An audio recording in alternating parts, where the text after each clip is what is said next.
Aayansh tutorials में आपका स्वागत है। मैं हूं राजेश सिंह। आज आप लोग इस वीडियो में द ब्लैक एरोप्लेन का स्टडी करेंगे। यह कहानी काफ़ी इंटरेस्टिंग है और इसमें मेटाफिजिकल पावर कैसे पायलट को सपोर्ट करता है बताया गया है। So let's start the story. रात का समय था जब आसमान साफ था और तारों को टिमटिमाते देखा जा सकता था। पायलट को उस देश के ऊपर होने में शांति महसूस हुई जब वह फ्रांस से इंग्लैंड के लिए उड़ान भर रहा था।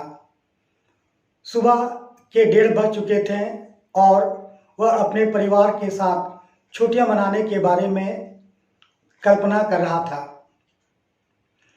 जब हवाई जहाज फ्रांस में था, पायलट ने पेरिस कंट्रोल कर्मियों को इसकी उपस्थिति और निर्देशों के बारे में इन्फॉर्म करने के बारे में सोचा।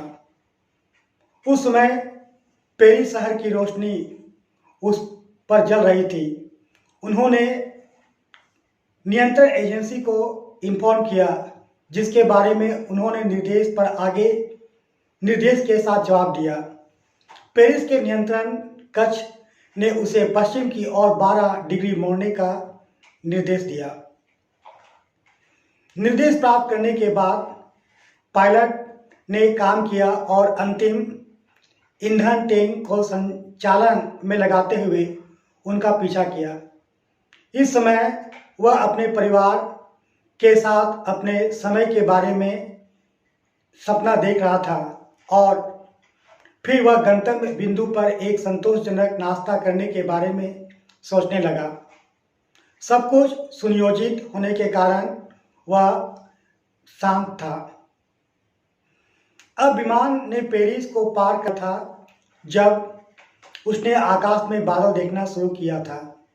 बादलों की उपस्थिति ने हवा से यात्रा करना असुरक्षित बना दिया क्योंकि तूफान की संभावना थी। वे इतने विशाल और गहरे थे कि पायलट ने उसकी तुलना काले पहाड़ों से की। वह जानता था कि वह उन्हें पास नहीं कर सकता क्योंकि उनके ऊपर जाना असंभव था। यह अंतिम टैंक में छोड़ दिए गए ईंधन की मात्रा के साथ उन्हें बचाना था। सही निर्णय सुरक्षित रूप से पेरिस वापस जाने के लिए होता है, लेकिन अपने परिवार से मिलने की इच्छा के कारण पायलट ने निर्णय लेने से बादल छा गए। वह अपने परिवार के साथ रहना चाहता था और वह पूरे दिन का सपना देख रहा था कि उसने वापस नहीं जाने का जोखिम उठाया। इस प्रकार उसने एरोप्लेन को सही तूफान में ले लिया। तूफान की वजह से इतना अंधेरा था कि विमान के बाहर कुछ भी दिखाई नहीं दे रहा था। उसने हवाई जहाज से नियंत्रण खोना शुरू कर दिया। खराब वेदर के कारण कंपास और अन्य उपकरणों ने भी काम करना बंद कर दिया था। वह असहाय हो गया। उन्होंने पेरिस कंट्रोल एजेंसी को फ़ोन करने की कोशिश की, जिसने पहले उसकी मदद की थी, लेकिन मौसम की वजह से कनेक्ट नहीं हो सका।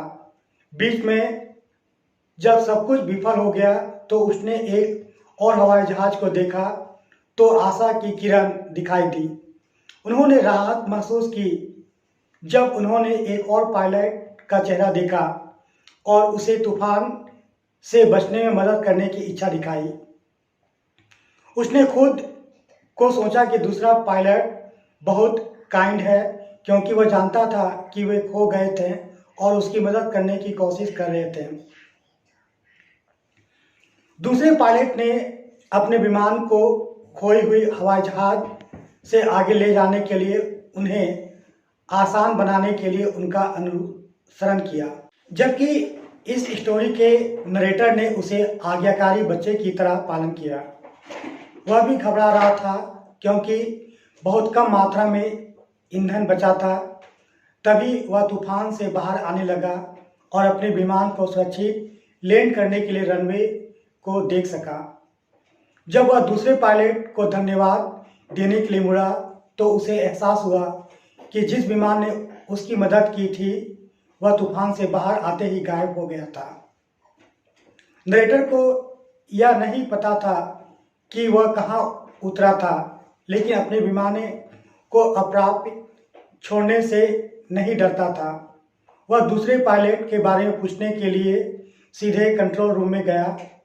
अपने अत्यंत आश्चर्य के कारण महिला ने उसे इन्फॉर्म किया कि खराब मौसम के कारण उसके पास आकाश में कोई और विमान नहीं था। उसके मन में अनुत्तरित बहुत सारे प्रश्नों का वह चकित रह जाता है।